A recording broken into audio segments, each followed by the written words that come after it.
Romain Houdaillère, vous êtes distributeur de la marque Schwittmaker en France. Où en est la technique de récolte des fourrages par remorque autochargeuse en France?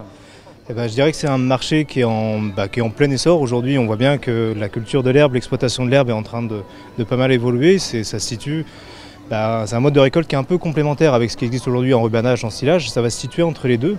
En fait, la logique, c'est d'avoir une récolte. La première partie, c'est d'avoir vraiment une récolte de qualité, d'axer vraiment le meilleur stade de récolte du fourrage, la meilleure qualité de fourrage pour diminuer au maximum les coûts alimentaires. Et c'est là où ça vient se situer entre l'enrubanage et l'ensilage, dans le sens où on arrive à avoir des chantiers à des coûts moins élevés que d'enrubanage et avec une flexibilité, une possibilité de récolte sur des récoltes à 1,5 tonne, 2 tonnes de matière sèche qui est beaucoup moins consommatrice d'énergie qu'à l'ensileuse et puis surtout une qualité de fibre, une qualité d'ensilage qui est largement supérieure. Alors c'est quoi la chaîne logistique entre la fauche et puis la constitution du silo ou la distribution à l'auge?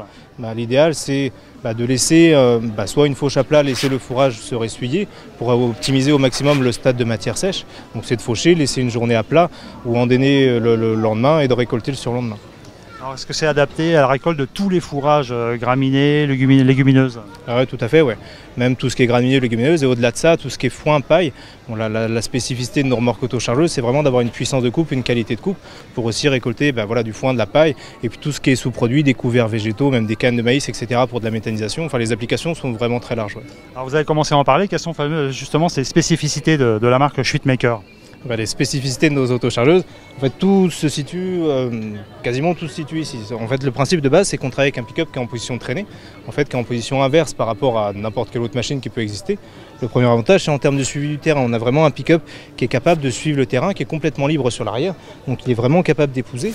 Et puis on a une position, en fait, au lieu d'avoir un pick-up qui est devant et qui a tendance à piquer du nez un petit peu dans des conditions humides, là on élimine complètement ce phénomène-là. C'est exactement la même différence entre pousser une brouette dans un champ humide ou la tirer. On a exactement la même différence. Ce qui nous permet aussi d'avoir une architecture de machine complètement différente dans le sens où on a des machines plus courtes à volume équivalent. Parce qu'on supprime complètement cette plateforme d'1,50 m où il y a la partie rotor pick-up d'une autochargeuse classique. Là, toute la longueur de la machine elle est en caisse. Un mot sur la finesse de coupe, la capacité de hachage.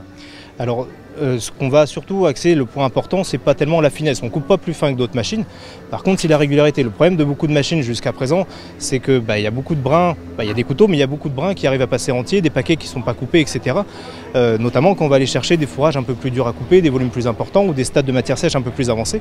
Là, la spécificité de nos autochargeuses, c'est toute la partie coupe. En fait, la gestion de la pression sur les couteaux se fait de manière hydraulique, de manière à pouvoir garantir une coupe régulière, une puissance de coupe régulière, quel que soit le fourrage qu'on va être amené à passer, que ce soit de l'ensilage d'herbe, du seigle, des métailles, des fans de maïs. On a une polyvalence et une puissance de coupe qui est vachement importante.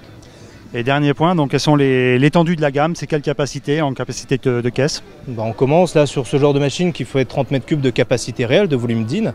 On va aller jusqu'à plus de 60 m3 sur des volumes de très grande capacité. Et après la gamme s'étend aussi sur la largeur dans le sens où on peut avoir des machines simples comme celle-ci ou des machines avec démêleurs tapis de distribution pour à la fois faire de l'affouragement en verre, ça c'est un autre moyen de récolter de l'herbe aussi de qualité, et faire la distribution de tout type de fourrage parce qu'on peut greffer tapis de distribution, pesage, etc. On a vraiment des applications qui sont diverses, tout en gardant sur chaque modèle la même qualité de coupe, la même qualité de ramassage. Le système de ramassage et de coupe est commun à n'importe laquelle de nos machines, c'est vraiment la spécificité de notre gamme. Romain Houdaillère, je vous remercie. De rien, c'était un plaisir.